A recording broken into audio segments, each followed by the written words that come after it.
Hello everybody and welcome to Blue Goose Garage. I kind of figured I'd go ahead and do this ahead of time in case you just don't want to watch this stuff.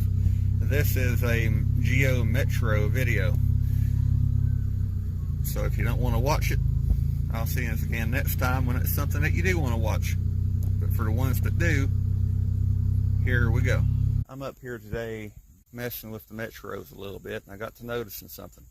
If you look at where that distributor is, you can just barely see the slot on this side of the washer. You look at this one, it's a 93, and the distributor is almost fully advanced. You look at Dad's 92, and the distributor is very similar to Danny's and that 93. Mine is kind of where Danny's is. It's not as far advanced as the green car is, and it's not as far advanced as Dad's car is. So, and you can say, well, things check different sometimes. You can't go by that. All three of those cars have something in common. They all run better than this one. This one runs good, runs way better than it did. But for whatever reason, it doesn't run as good. And it really should. Now we're going to see if mine runs as good as these three. I've been driving it most of the day. In my opinion, it's finally running right.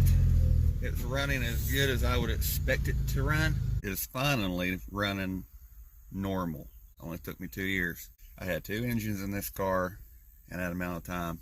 The one that was in it when it was wrecked was in it for a while. The one that came out of another one was in it. That's the one that's still in it, but I ended up rebuilding it. The car never ran right. I mean, it ran good, but it didn't run the way it should. A couple horsepower or what have you. I just got done checking the fuel mileage for the first time since I rebuilt it. Right now, it's getting 45 miles per gallon. That's an improvement of 4 miles per gallon. And the only real thing that was different between that time and this time was rings. It took quite a bit of doing. I don't know if you can see it because of the glare. I got a hood latch back on this car. And a different hood.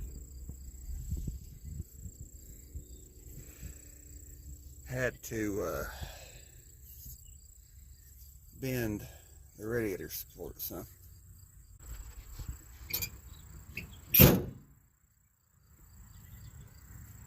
Alright. I have removed all the wiring that was added to the car. It's all back to the factory stuff. And I'm working through it one thing at a time and fixing the issue. I removed all the wiring because the fuses, well, there weren't any. There were no fuses on any of the wires that was ran inside that car. And I was finding burnt and melted wires everywhere. So it's already dangerous enough without having to worry about the electrical catching on fire. Took the heater box out. I'm putting a heater core in that. Now it's probably not going to be a new heater core, but I'll put some kind of heater core in it and make it to where the windshield gets heat and the floor gets heat. The cables were all melted that ran the heater controls. I don't know how, because none of that stuff's grounded, but somehow or another they shorted out and melted. I don't know. Here's what the front end looks like with the bumper. We're still missing a few things, but the parts supply is running low. That is a security system, on and off. If that was turned on, when you went to crank the car, the turn signals flashed and the horn blew. If it was turned off, it let you start it. Well, I removed it because it was busted anyway, but I removed it because the car wasn't starting on the key. He had put a push button on it so it would start. The wiring for the alarm system, something was wrong with it, and it would just click the starter.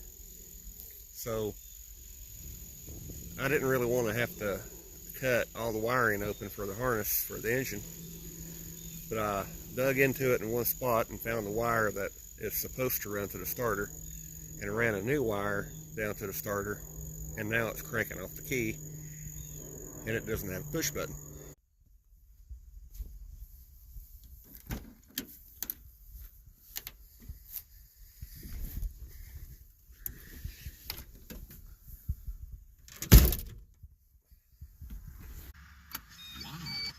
Tuscarora.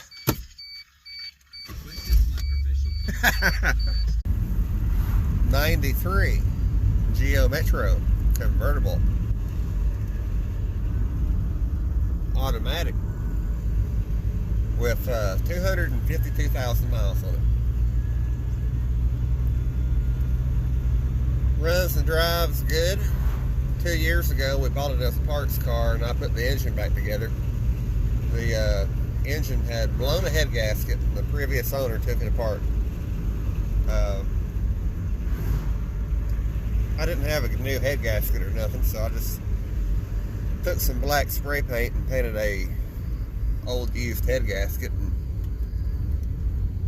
put it together. It's running good.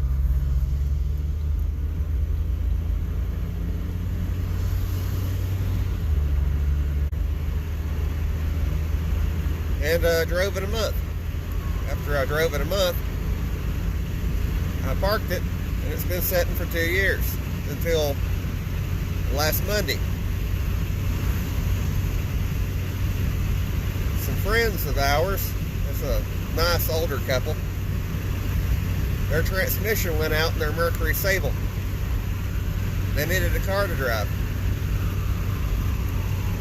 So I got this one back running, and they drove it 200 miles.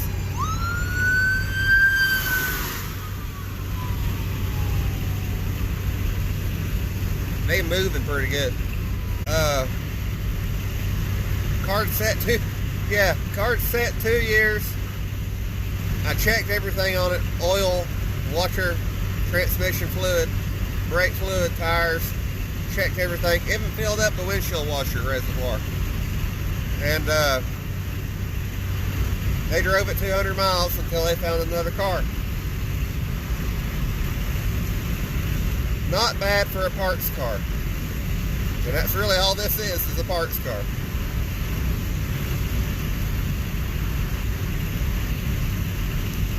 But since it has tags on it for a few more days, I figured I'd drive it up here to Jonesboro. This is the one downside to an automatic Metro. They're probably around a 60. And that's 4,000 RPM.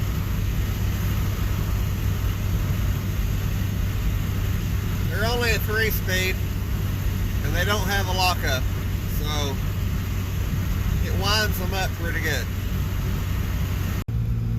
Alright, so I drove the green 93 to Jonesboro and back. 8, came back. Car did good. That car shows 252,000. That odometer actually has the 100,000 mark.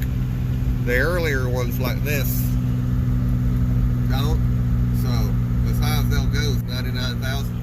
And it rolls back over. If you get in that car and drive it, and then you get in this car, I believe that this one's probably 329. 329,000. Just because of how much looser the struts are and stuff in this car. The front end rattles and goes on. That car doesn't. I hope you enjoyed the video. Tell me what you think, and I'll see you again next time. Bye.